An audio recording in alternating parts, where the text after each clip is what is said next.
ici, on revient au cimetière de Huntsville. Il y a des symboles qui ne sont pas toujours évidents à interpréter, mais ici, celui de gauche, c'est le symbole d'une société secrète. Donc le symbole en question, ça représente la société secrète que sont les francs-maçons.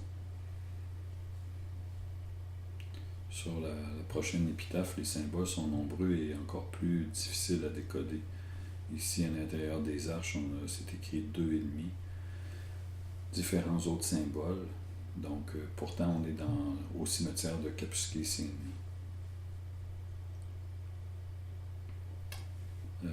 Ici, on fait référence, cette croix-là, c'est l'équivalent des francs-maçons pour les femmes. Donc, la société secrète des francs-maçons acceptait seulement des hommes. Puis, à un moment donné, il y a eu des débats là, où est-ce qu'on devait accepter les femmes aussi. Puis, l'ordre avait décidé de créer une cellule différente pour accueillir les femmes. Donc, cette croix-là représente... ici, le E, c'est pour Eastern Star. Donc, toujours le même symbole. Ici, on a encore un symbole nouveau, donc quelques symboles nouveaux. En fait, on a un homme ici qui était membre des francs-maçons, sa conjointe membre de l'ordre of Eastern Star. On a la croix au milieu avec les alliances, donc ces gens-là se sont mariés en 1943, le symbole d'union. Ici, on ne voit pas assez bien pour reconnaître le symbole, mais on voit que les gens étaient membres de la Légion canadienne aussi. Encore un exemple, on est toujours au cimetière de Cap de quelqu'un qui appartenait aux francs-maçons. Encore un autre exemple, le conjoint ici du côté franc-maçon, la conjointe du côté de l'équivalent féminin.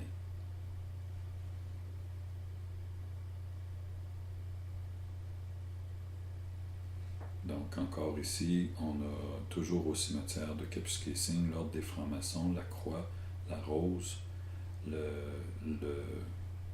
l'ordre correspondant aux francs-maçons pour les femmes. Donc les deux conjoints étaient membres de l'organisation. Ici, dans un cimetière au Nouveau-Brunswick, photo de Louise Tanguay. Donc le symbole ici, on a, avec le décès d'un enfant, la poupée.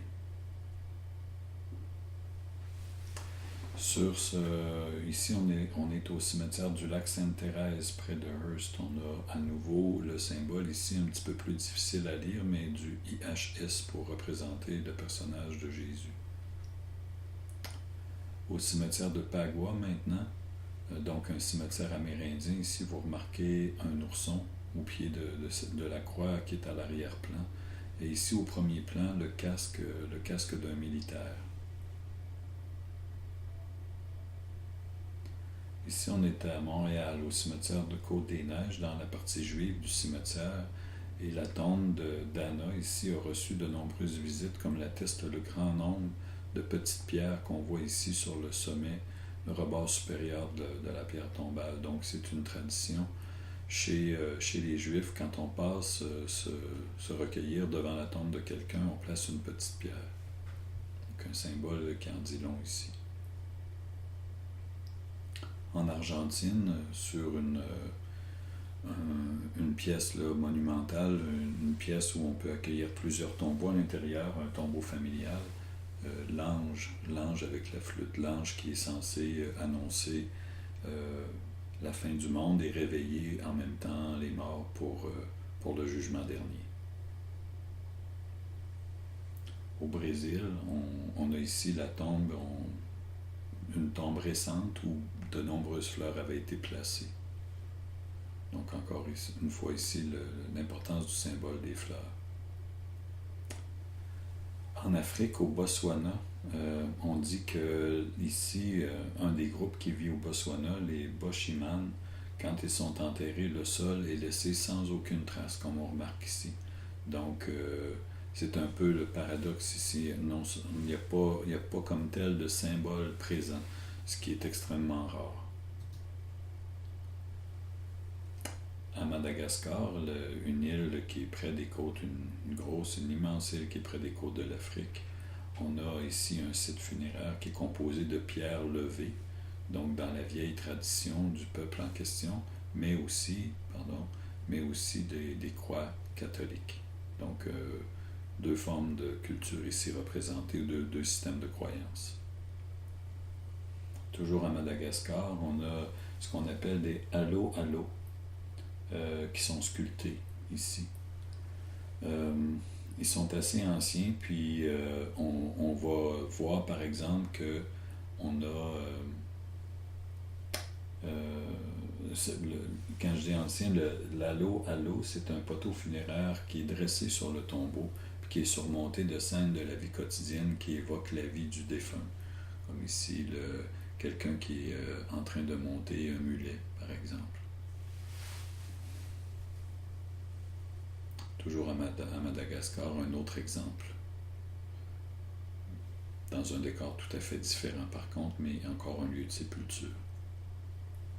Cette fois, on est en Turquie, à Istanbul, et ici, les pierres tombales nous aident à voir le sommet des pierres tombales, si vous remarquez, qui est différent, nous aide à voir quand la stèle, c'est-à-dire l'épitaphe, est surmontée d'une coiffure, d'un turban, ça indique le rang social, et pour les femmes, la stèle est surmontée par une rosace d'ornements sculptés qui représentent des fleurs ou des fruits. Donc, comme dans ce cas-ci, par exemple. Donc, à partir de la pierre tombale, on connaît le sexe du défunt. Au Japon, ici, on a une photo de Louise Tanguay. Et cette fois, ce qu'on voit en termes de symboles, ce sont des moines probablement bouddhistes. Toujours avec Louise Tanguay au Japon, devant une pierre tombale, des offrandes alimentaires, donc des symboles importants qu'on peut voir à travers le shintoïsme ou le bouddhisme aussi. Ici, on a sur une pierre tombale le symbole qui est un peu étonnant, le symbole du swastika, qui est connu par beaucoup comme étant le symbole du nazisme, mais qui est un symbole qui n'appartient pas au nazisme. Il est un petit peu différent d'ailleurs, si vous remarquez. On avait plutôt ce symbole-là à l'intérieur de nombreuses cultures indigènes, les Navajos par exemple, puis les Indiens Hopi de l'Arizona, on l'avait aussi à l'intérieur de l'hindouisme. Donc dans les cultures orientales, le swastika c'est le symbole de Bouddha. En Chine, le swastika incarne aussi les concepts d'éternité, d'infini et d'univers. Le mot chinois pour le symbole est Wan, et en sanskrit, il est connu sous le nom de Srivatsa. Donc on dit un symbole puissant dans de nombreuses cultures qui a été récupéré d'une drôle de façon par le régime nazi. Vous avez encore le même symbole ici. Donc il faut savoir lire un même symbole peut avoir des sens différents. Cette fois-ci, c'est sur une tombe bouddhiste au Sri Lanka. En sanskrit, donc dans la langue sacrée de l'hindouisme, le mot swastika veut dire « qui conduit au bien-être ». Donc au départ un symbole hindou qui est par la suite devenu un symbole bouddhiste.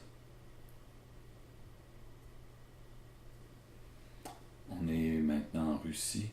On parle ici d'une tombe qui était assez typique de l'époque communiste, qui est toute en métal avec l'étoile rouge, l'étoile communiste au sommet. En Chine, un cimetière de militaires et un cimetière, c'est ça, j'allais dire un cimetière de militaires et non un cimetière militaire. Les militaires, ils sont enterrés avec leur famille. Donc, on voit encore une fois en termes de symboles, ici, le symbole du communisme, la faucille et le marteau. Donc, il y a des militaires, mais pas seulement les militaires, on a aussi leurs familles qui sont là. On voit aussi au haut des pierres tombales les symboles qui sont variables.